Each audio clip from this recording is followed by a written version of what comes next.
Dios es un Dios restaurador. Él no solo es un Dios que corrige o que da una serie de mandamientos, una serie de normas, y que todos tenemos que seguirla y cumplirlas, y esa es la relación que tenemos con Dios, sino que Dios, aparte de que nos ama, de que ha establecido todas esas normas para nuestro bienestar, entiende que a veces nos desviamos, que a veces cometemos errores o que simplemente nunca lo habíamos escuchado, y ahora que hemos vivido cierto número de años, viene el mensaje de salvación a nuestra vida y Dios empieza ese proceso de restauración. Así que vamos a ver cómo tenemos un Dios restaurador, y lo vamos a ver a través de la vida de un libro hermoso que no sé, igual muchos lo han leído, que es el libro de Ruth.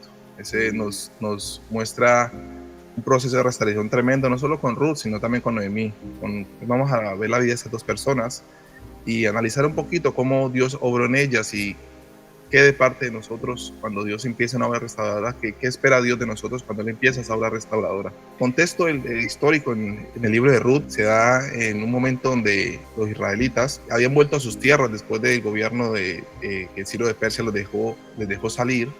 Cada uno fue pues a sus tribus, a sus zonas, cada uno pues estaba subsistiendo como podía.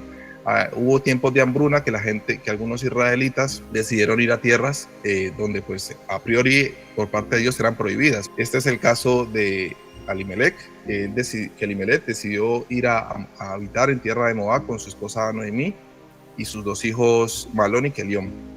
Ellos se fueron allá y nos cuenta la historia que pues allí en esa tierra Noemí pierde a su marido y luego pierde a sus dos hijos y se queda ella y con sus dos nueras. Vamos a leer lo que nos dice la palabra de Dios, capítulo 1 del libro de Ruth. Dice: aconteció en los días que gobernaban los jueces que hubo hambre en la tierra, y un varón de Belén, de Judá, fue a morar en los campos de Moab, él y su mujer y dos hijos suyos. El nombre de aquel varón era Elimelech, y el de su mujer Noemí. Y los nombres de sus hijos eran Malón y Kelión, efrateos de Belén, de Judá. Llegaron pues a los campos de Moab y se quedaron allí. Como les decía antes, y murió Elimelech, marido de Noemí, y quedó ella con sus dos hijos, los cuales tomaron para sí mujeres moabitas. Ellos se casaron no con israelitas, sino con dos mujeres de Moab, de la tierra de Moab. El nombre de una era Orfa y el nombre de la otra era Ruth. Y habitaron allí unos 10 años. Y murieron también los dos, Malón y Kelión, quedando así la mujer desamparada de sus dos hijos y de su marido. Entonces se levantó con sus nueras y regresó de los campos de Moab, porque oyó en el campo de Moab que el Señor había visitado a su pueblo para darles pan.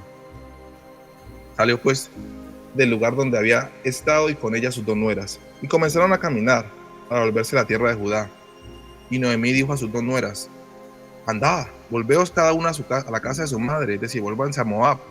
El Señor haga con vosotras misericordia, como habéis hecho con los muertos y conmigo. Os conceda al Señor que halléis descanso cada una en casa de su marido. Le estaba diciendo que pues que se consiguieran otro marido y volvieran a restaurar sus vidas. Luego las besó y ellas alzaron su voz y lloraron. Y le dijeron: ciertamente nosotras iremos contigo a tu pueblo. Y Noemí respondió: volveos, hijas mías, ¿para qué habéis de ir conmigo? ¿Tengo yo más hijos en el vientre que puedan ser vuestros maridos? Volveos, hijas mías, he idos porque yo ya soy vieja para tener marido. Y aunque dijese esperanza tengo, y esta noche estuviese con marido, y aún diese a luz hijos, ¿habíais de vosotras de esperarlos hasta que fuesen grandes? ¿Habíais de quedaros sin casar por amor a ellos? No, hijas mías, qué mayor amargura tengo yo que vosotras, pues la mano del Señor ha salido contra mí. Y lloraron. Y Orfa besó a su suegra, una de sus nueras, besó a su suegra, mas Ruth se quedó con ella.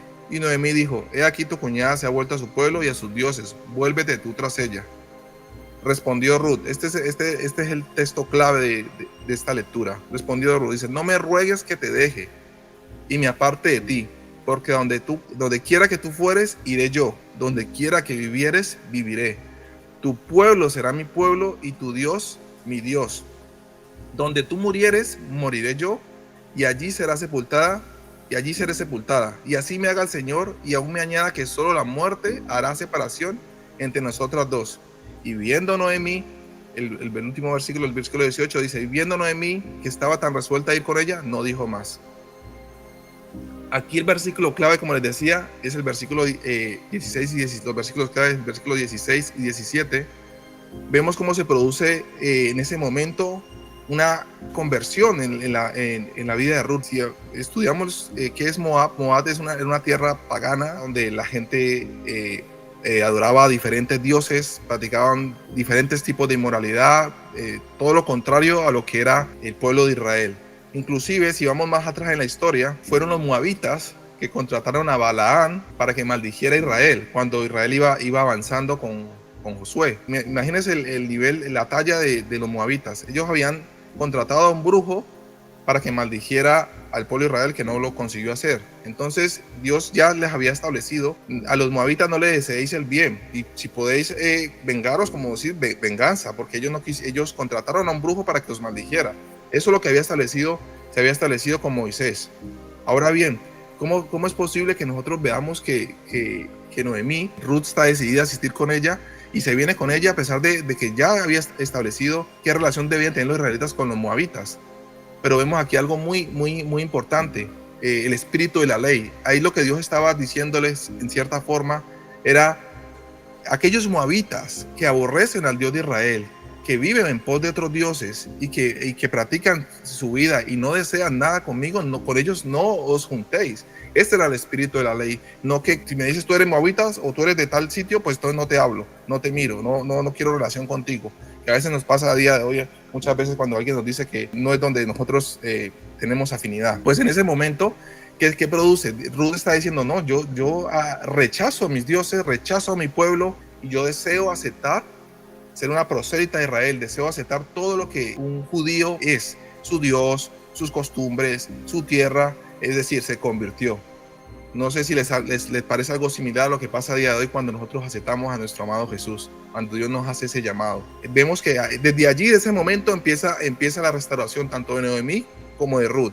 Sabe, una relación hermosa. Sí se puede tener una relación bonita entre la suegra y la nuera. Podemos ver que hubo una conversión, hubo una aceptación genuina por parte de Ruth al Dios de Israel. Nosotros hemos dicho, como ha hecho Ruth, aceptamos a nuestro Dios, a nuestro amado Jesucristo. Alguien te ofrece las buenas nuevas, te dice: Jesús te ama, Jesús murió por ti en la cruz, Jesús desea que se manifiesten en tu vida los planes que Él tiene y que Él diseñó desde la eternidad para ti.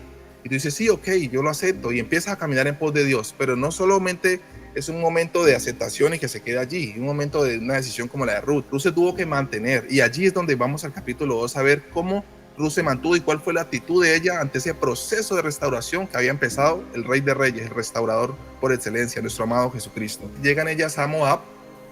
La gente pues la ve, dice: llegó Noemí, y ya dice: no me llame Noemí, llámeme Mara, porque grande es mi amargura, la mano de Dios está contra mí.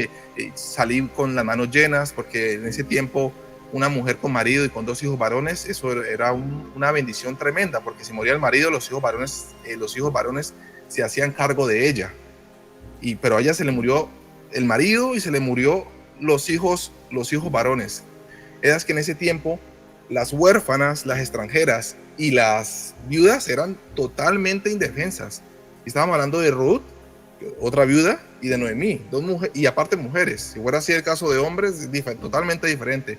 Pero estamos viendo que había una situación precaria de dificultad en la vida de estas 2 mujeres. Ruth llega allí como con Noemí y se pone manos a la obra.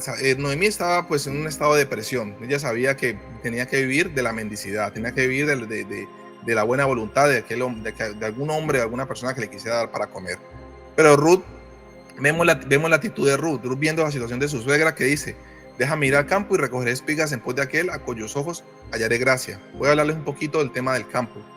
Resulta que en ese tiempo Dios había establecido que cuando se recogieran las espigas, el trigo, primero pasaban 2 grupos. El primer grupo era un hombre que cogía la hoz y cortaba lo que eran las ramas largas de trigo, las cortaba y las dejaba en el suelo. Y luego pasaba otro grupo que las amontonaba, las amarraba, las dejaba por grupos para poder ser recogidas. ¿Qué pasaba? Dios había establecido que no se podía volver a repasar la tierra, porque lo que quedara en el suelo era para los hambrientos, los viudos, los huérfanos, para que tuvieran algo de comer. Le dice Ruth a Noemí, déjame que yo voy a coger lo que pueda del suelo. Una actitud de, he aceptado a Jesús, he aceptado a Dios, pero no me voy a quedar con las manos quietas, voy a empezar a trabajar en pos de esa restauración. No esperar que les llevasen la comida a la casa o que hubiese alguien que le pasase comida, sino que fue y se buscó la vida y fue allá y pidió que la dejaran ir detrás de de los dos grupos, cuando pasaban los dos grupos, para ver si caía algo en el suelo y ella podía coger eso para alimentarse, ella y a su suegra. Era una muchacha obediente. Ella muchas veces, no sé si les ha pasado, aceptamos a Jesucristo, aceptamos su estilo de vida, pero hay personas que llevan ya más tiempo en el Señor que nosotros, que conocen más al Señor, que han pasado más tiempo con el Señor en comunión con Dios y que tienen más conocimiento de la palabra. Entonces, el hecho de que yo haya renunciado a mi cultura, a ciertos pecados, haya aceptado a Jesús como Salvador, venga a morar el Espíritu Santo en mí, eso no quiere decir que yo esté capacitado para tener una relación con Dios sin la ayuda de nadie. Dios no trabaja así.